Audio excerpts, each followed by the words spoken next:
Hi, I'm Jenny Jewell, a retired emergency dispatcher and call receiver. Welcome to Call Autopsy, where we listen to a 911 call and I help you break it down. This one comes from Fort Pierce, Florida, and it is a mutual call. So it's a call that first goes to Fort Pierce PD, and then it gets a transfer to fire. This is another one of those really great examples where you can really see the difference in the different types of the call receivers, but I also have bones to pick with some very specific things. So let's go ahead and give this a listen. 911, unit, police, fire, or an ambulance. Stop you! I'm going. Hello? Oh my God! Hello, this is 911. 911, there's a woman in the lake, the alligator's got her, and she's on a Delia Street. She's what? The alligator's got her. There's an Alligator's a got her. dog? An alligator has a woman. Okay, what's the address? What's the address? Sweet Valley. Okay, how big is it? It's a huge gator. It's huge. I don't have anything to get to her. Is she alive? Yes, she's alive. She's holding her in.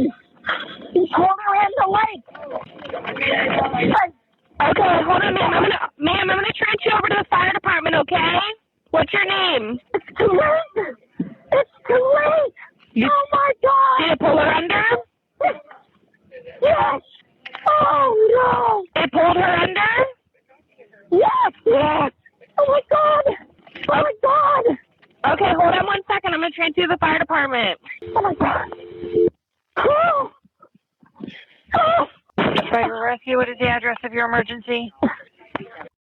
Oh, okay, ma'am. Okay, take a deep breath for me, okay?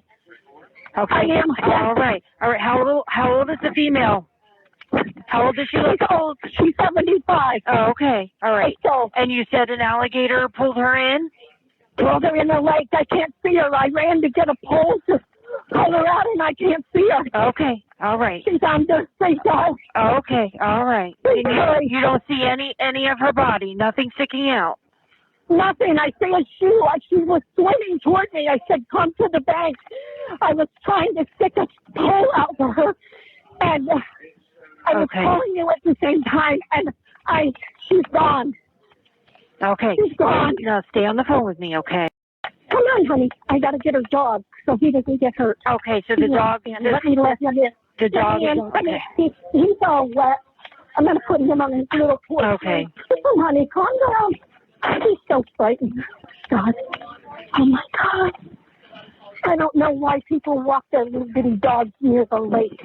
Oh, dear. Okay. All right. Oh, my God. I couldn't do anything. I couldn't get down. I know, but I need you to stay away from the water too. I am. Okay. I couldn't get to her. And you have her dog, right? The dog is alive? I put him inside. Okay. Oh, I see her. Okay, Floating. She's floating? I see her. She's floating. Okay. I think she's gone. Oh, my God. Okay. I'm going to let you speak with the officers, okay? I let my paramedics know everything, okay? Oh, okay. All right, to go talk to them. Oh, I think she's... Okay. All right, bye-bye. All right, so let's go ahead and break this down. 911, unit, police, fire, or an ambulance.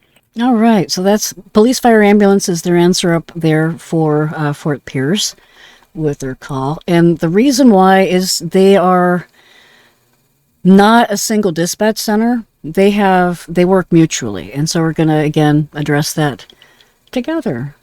And it starts out pretty nice. Stop you! I'm going. Hello? Oh, my God. Hello, this is 911. 911, there's a woman in the lake. All right, and that's where we have some repetitive persistence going on, which is good. The alligator's got her, and she's on a Delia Street. She's what? All right, so this is straight out. So we have a where, Adelia Street, wherever Adelia Street is. She gave the where already. She's giving the what.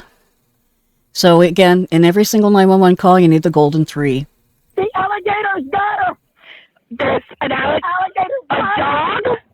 All right, so this is where you can get into trouble. So apparently, and again, I researched this on my own, is that lake has where people have their dogs eaten. So a lot of dogs get attacked and eaten by the alligators there. So there was a weird jump to assumption based on that address and probably based on some notes regarding that address.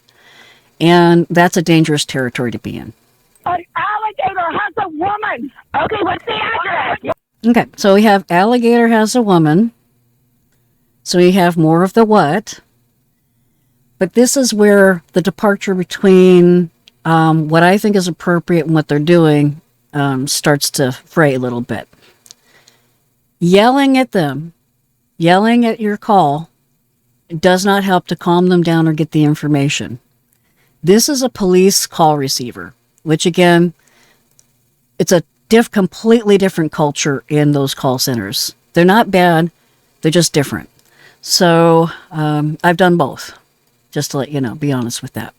So with this, let's go ahead and continue here. So we have the where coming, which was cut out. I don't want to put the address in there, but also the street, and then the what. What's the address? Okay, how big is it?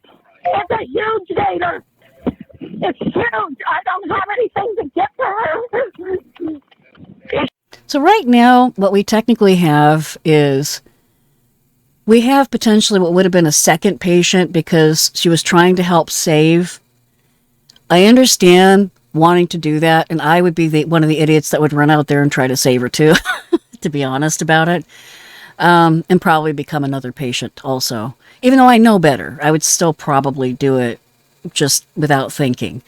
So the fact that she was out there trying to help her, this kind of goes past the call receiver's head. She's just wanting to get the information, get it out there, right? But also she's going to see that this is mutual and reach out, but I don't like the way she reaches out. Is she alive? Yes, she's alive. So, see, that tone really does bring hostility with the caller. So if you do the whole, what is the address, what is the address, and being abusive with the person calling you, you're going to get that reaction back. Hold her in. He's holding her in the lake.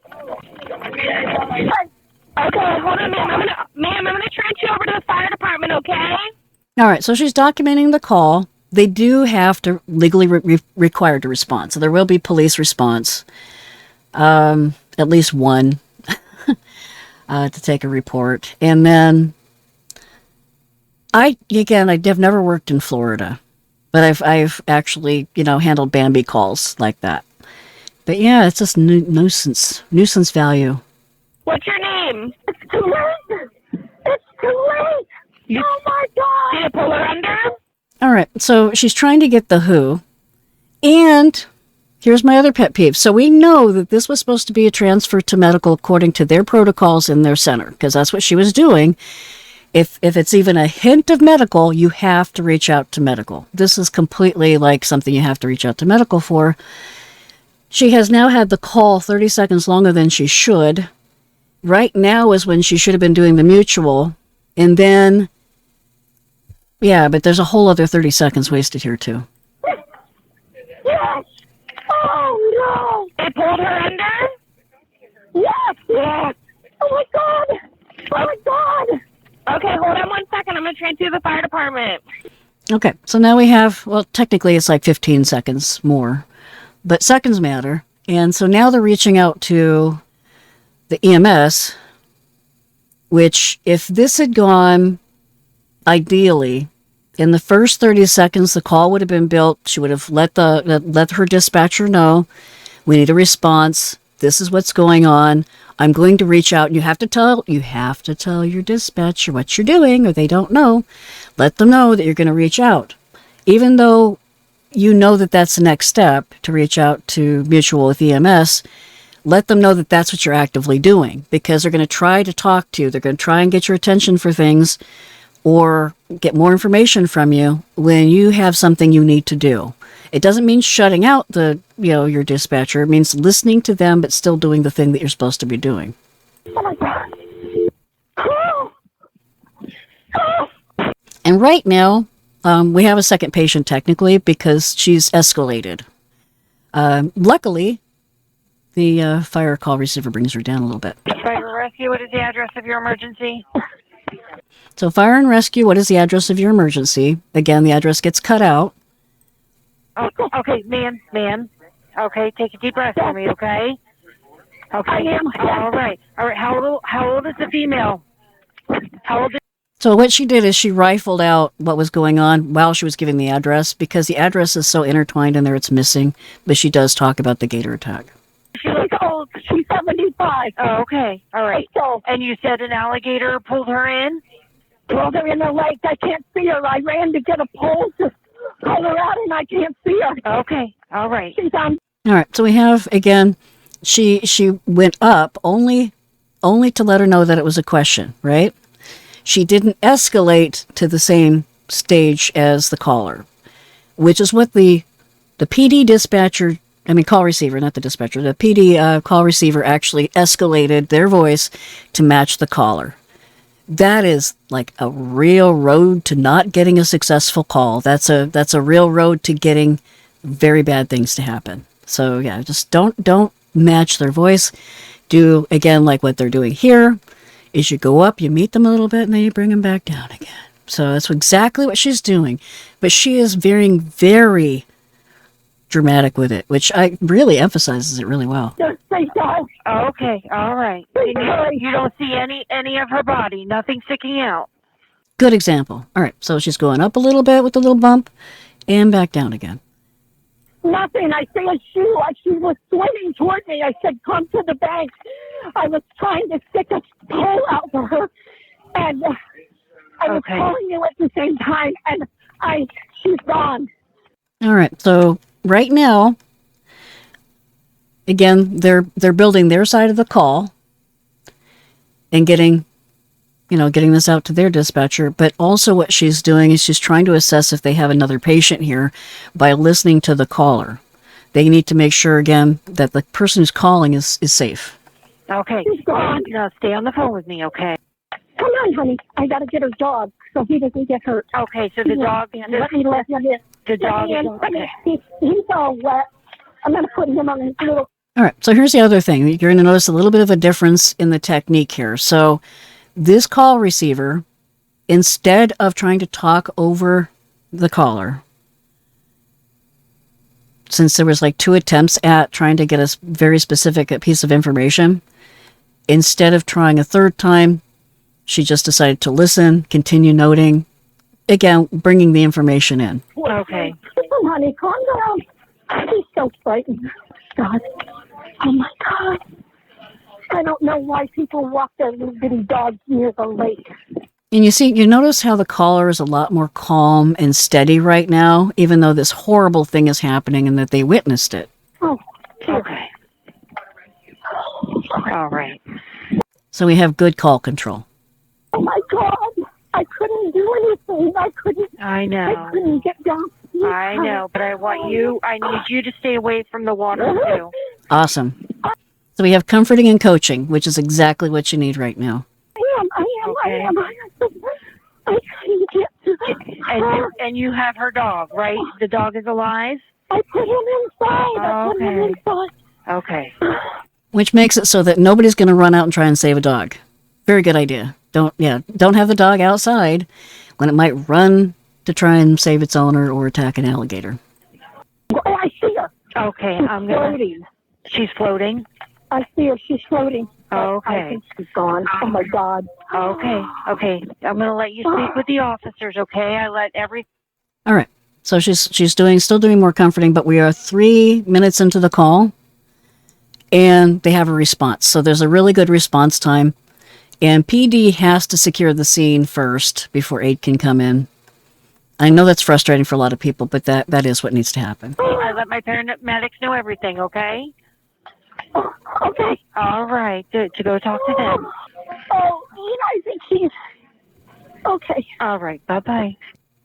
Awesome job on the fire call receiver. And actually, if this was more of like a...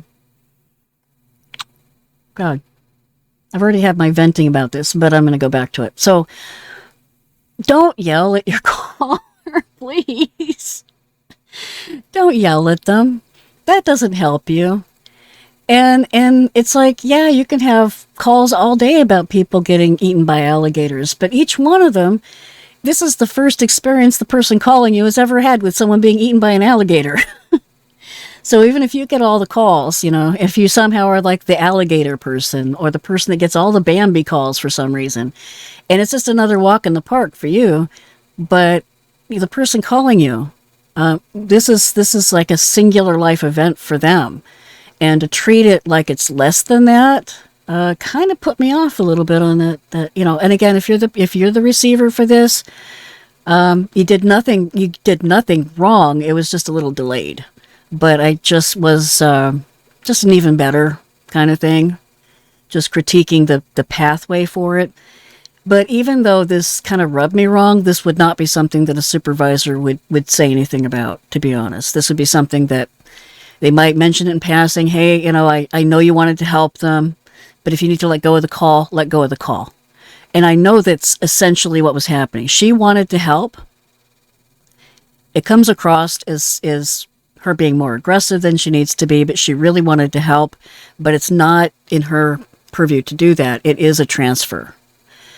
So the delay in the transfer, which again was about 15 seconds. I originally thought it was 30, but it's actually 15 when I looked at it. It's still 15 whole seconds that there could have been a mutual to help the person at the scene at least calm down, get the information and get them going. So, 15-second delay, not like minutes, and they still got there, in about 3 minutes. But yeah, if you ever wanted to hear in living color the difference between a police call receiver in a normal, natural environment and a fire call receiver in a normal, natural environment, these are like the two extremes. These are almost caricatures at this point of the two different kinds, but they're different cultures. So, it depends on what kind of call center you want to work in. But with that, guys, yeah, we don't have gators up here in Washington State. We've got other dangerous animals. So, but yeah, Fort Pierce, Florida, 2023. Poor old lady. She was actually 85. But, yeah, really sad. Please take care. Stay safe. Don't be naughty. And until next time, bye-bye.